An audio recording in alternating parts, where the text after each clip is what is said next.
Olá! Hoje vamos analisar um material bem específico. Um vídeo online que entra forte naquele debate, né? Entre visões protestantes e católicas. Basicamente é uma resposta, uma refutação a argumentos de um criador, o PKB. Exato. A fonte que a gente viu é um vídeo do Alisson, lá do canal Blocos da Verdade. E ele usa, assim, a Bíblia e fatos históricos para analisar pontos bem específicos de doutrina, de prática. Tipo a questão da autoridade, sabe? Certo. Escritura versus tradição. A ideia é entender a linha de raciocínio que ele está apresentando ali. E o nosso objetivo aqui, então, é mais destilar os pontos centrais dessa argumentação específica do Alisson, né? Só para ter clareza sobre o que ele levantou nesse vídeo. Bom, vamos lá. O ponto de partida do vídeo, como é comum nesse debate, é a defesa do sola scriptura. Sim, Ou seja, a Bíblia como a única autoridade final. Isso em contraste com a tradição, com o magistério católico. O argumento ali é contra, tipo, seguir cegamente instituições ou pessoas, né, pela questão da falibilidade humana e tal. e um ponto interessante é como o vídeo pega 2 Tessalonicenses 2,15. Esse é um versículo muito usado para apoiar a ideia de tradição oral, né? Com autoridade para a doutrina. Mas a análise que o Alisson faz, olhando o contexto, ele puxa até o capítulo 3, verso 6, sugere que Paulo estava falando da tradição do exemplo, do trabalho árduo, da conduta que ele já tinha ensinado. Ah, entendi. Não seria um aval para criar doutrina nova fora do que já estava, digamos, sendo escrito ou ensinado diretamente pelos apóstolos. Para ele, a tradição bíblica guia o comportamento, mas não define novas doutrinas. Faz sentido dentro da lógica dele. E partindo dessa base na escritura, como é que o vídeo lida com a formação do cânon do Antigo Testamento? Que é outra diferença grande. Pois é, o vídeo defende o cânon judaico, que é usado pelos protestantes. Ele até cita Romanos capítulos 3 e 9 para argumentar que, olha, Deus confiou a palavra aos judeus e Jesus e os apóstolos teriam usado essa versão. Então, assim, há uma rejeição bem explícita dos livros deuterocanônicos, que os protestantes costumam chamar de apócrifos. E quais são os argumentos que ele, o Alisson, apresenta para rejeitar esses livros?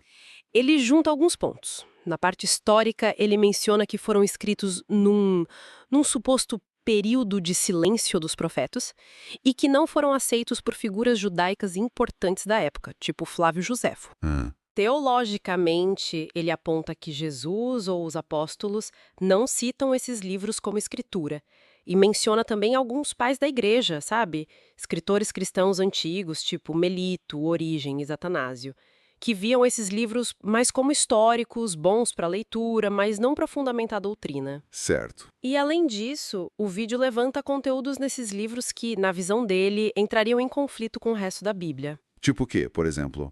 Ele cita exemplos como um anjo mentindo em Tobias 5, magia em Tobias 6, a ideia de salvação por esmolas em Tobias 12, oração pelos mortos em 2 Macabeus e até maus tratos a escravos em Eclesiástico, pontos que ele vê como problemáticos. Entendi a linha.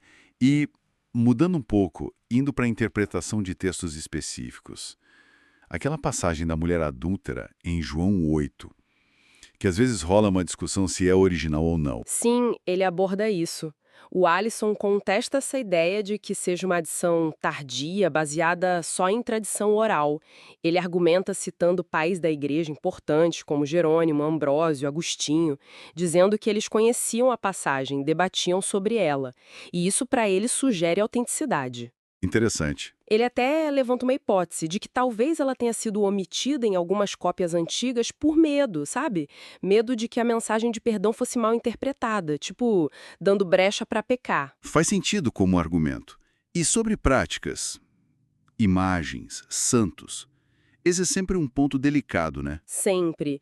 E o vídeo bate bastante na tecla de Êxodo 20, a proibição de fazer ídolos para adorar. Aí ele usa o exemplo clássico da serpente de bronze. Foi algo que Deus mandou fazer, mas quando o povo começou a cultuar a serpente em si, ela foi destruída. Certo, a distinção entre símbolo e objeto de adoração. Exato. A argumentação do Alisson diferencia bem claro. Uma coisa é honrar pessoas, como Romanos 13 fala, para honrar autoridades. Outra coisa é adorar ou fazer orações a elas, Para ele, a adoração é exclusiva para Deus. E aí ele cita 1 Timóteo 2,5, Cristo como único mediador. Uhum. E ele redefine santos no sentido bíblico que ele entende como original. Todos os crentes, todos que fazem parte da igreja, como Paulo escreve em 1 Coríntios ou Efésios. Isso conecta com a própria ideia de igreja, né? A fundação dela. Como o vídeo trata Mateus 16, o famoso Tu és Pedro. Ele apresenta as interpretações alternativas à visão tradicional católica de Pedro como a pedra fundamental, com a sucessão papal e tudo. Uma linha que ele mostra é que a pedra seria a confissão de Pedro. Tu és o Cristo. Outra, que a pedra fundamental é o próprio Cristo. Certo. O vídeo também lembra que o próprio Pedro errou, foi repreendido por Paulo. E que a autoridade de ligar e desligar, que Jesus dá ali, também foi dada a toda a comunidade de discípulos, em Mateus 18, não só a Pedro. E sobre o termo Igreja Católica? Ele comenta como esse termo surgiu ou foi usado? Comenta, ele interpreta o uso inicial do termo, por exemplo, por Policarpo, que foi um líder da igreja primitiva, como se referindo à igreja no sentido universal, sabe? O conjunto de todos os cristãos no mundo todo. Isso antes das divisões, antes da estrutura mais centralizada em Roma. E como ele vê essa mudança para a estrutura romana? Ele atribui muito disso ao período do imperador Constantino. Argumenta que a mistura de poder político e religioso acabou, levando a desvios e corrupção na visão apresentada no vídeo. Entendi. Para fechar os pontos principais, o vídeo chega a falar sobre a natureza da adoração em si. O que é adorar? Fala assim. Argumenta que a verdadeira adoração não se resume a rituais externos, vai além. Cita João 4, adorar em espírito e em verdade, e Romanos 12, sobre oferecer a própria vida, o corpo, como um sacrifício vivo, um culto racional. Uhum. A ideia ali é que a adoração genuína envolve a vida toda.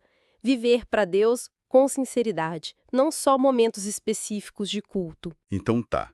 Resumindo a perspectiva que o Alisson traz nessa fonte específica que a gente analisou, é uma defesa bem forte da Bíblia como guia central, único mesmo, e um questionamento de tradições, de estruturas da igreja que vieram depois e que, segundo ele, não estariam alinhadas com o texto bíblico ou com o exemplo da igreja lá do comecinho. Exatamente. A mensagem central que parece vir do material é um chamado para focar em Cristo, nas Escrituras, incentivar uma análise crítica pessoal mesmo, de cada doutrina, cada prática, sempre à luz da Bíblia. E isso, claro, deixa a gente com uma questão interessante para pensar, que o próprio material levanta meio que nas entrelinhas, né? Como é que cada pessoa pode equilibrar o peso da história da tradição com a interpretação direta das Escrituras na sua busca pessoal por entendimento espiritual? Pois é.